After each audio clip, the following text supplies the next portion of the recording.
With the latest from the newsroom, I'm Corey Fink.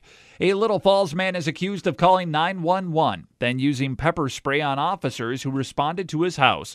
46-year-old Scott Garman placed multiple 911 calls to dispatchers early Tuesday and was angry about officers who had been in his home earlier. Little Falls police responded and found Garman on his front porch with a can of pepper spray. The complaint says he refused orders to put the can down and sprayed the officers, who eventually took him into custody using a stun gun and their batons. Garman is charged with fourth-degree assault and obstruction.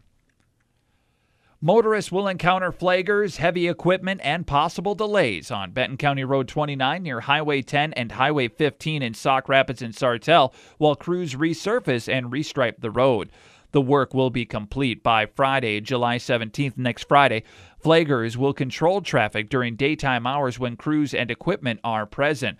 Motorists should consider using alternate routes the next week. The work is the final piece of paving as part of the Highway 1510 resurfacing and reconstruction project in St. Cloud, Sauk Rapids, and Sartell. Also, intermittent lane closures will occur on Highway 10 between East St. Germain Street and Watauber Road in Sauk Rapids, while crews complete cleanup and other off-road work for the project. For real-time travel information anywhere in the state, visit the website 511mn.org. Assistant Majority Leader, District 9B Representative Ron Krisha of Little Falls will continue his work on efforts to reform and improve Minnesota's child protection laws as one of 8 members of the newly created Legislative Task Force on Child Protection. The task force was created as part of the Health and Human Services Omnibus Bill signed into law by Governor Dayton in May, and will review efforts to implement recommendations from the governor's task force on the protection of children and explore additional efforts to improve Minnesota's child protection laws. Representative Ron Krisha.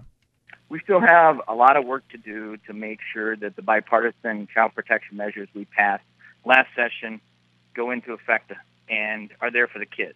I'm looking forward to working forward with my colleagues and to be putting more recommendations in a bipartisan fashion that are going to be good for kids going forward. And 2 Rice men are facing drug charges. Law enforcement executed a search warrant about 10:30 yesterday morning at 45 Sharon Place Northwest in Rice. As a result, officers discovered substances believed to be methamphetamine and marijuana.